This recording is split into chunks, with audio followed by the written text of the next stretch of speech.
So Samsung's Galaxy S26 lineup is leaking like crazy, and at this point it feels like Samsung is doing it on purpose. We now have the design, colors, core specs, software features, and even chipset details confirmed through One UI 8.5 and multiple trusted sources. First of all, let's talk about the S26 Ultra. This thing is shaping up to be Samsung's cleanest flagship ever. The Ultra will come in 6 color options: mint, coral, violet, white, silver, gray, and black. And honestly, mint and violet look insane in the latest leaked wallpapers. The design itself hasn't changed too much, but now we get a pill-shaped camera island at the rear side. On the front, there is a 6.9 inches 1440p AMOLED with 120Hz and Samsung's next-gen anti-reflective coating. This should cut glare massively compared to the previous models. But the biggest highlight is the new AI privacy display.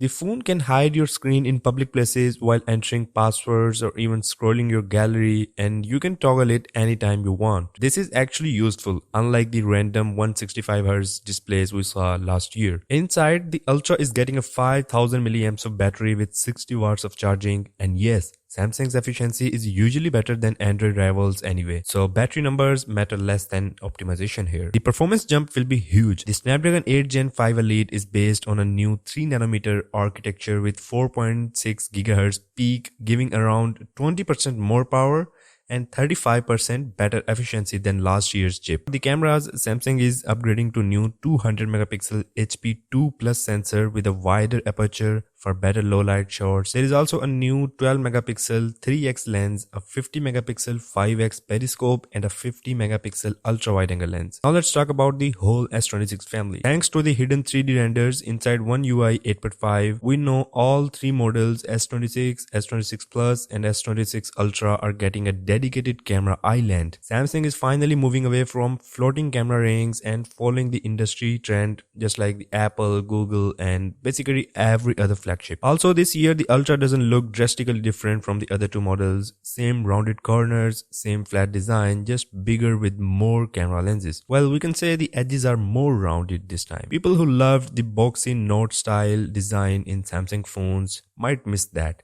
but comfort-wise, the new shape is better. The wallpapers also revealed Samsung's 3D parallax effect. Similar to the iOS tilt motion, it looks great, but we'll have to see how much battery it eats, because at the end of the day, it's Android. Now the chipset drama. Samsung teased the Exynos 2600 with this line, "In silence we listen," basically admitting they know exactly how much everyone hated previous Exynos chips. The 2600 is built on a 2nm process and early numbers look really promising. But here is the twist. Samsung might use Exynos 2600 in the entire S26 lineup, but only in Korea. Every other region is expected to get Snapdragon only because Samsung and Qualcomm reportedly have an agreement that requires Samsung in around 75% of S26 shipments. Launch is expected on February 25 in San Francisco with the S26, S26 Plus, and S26 Ultra. So no S26 Pro or Edge this year, at least not for now. So that's everything we know so far. Make sure to like, share, and subscribe, and I'll see you in the next one.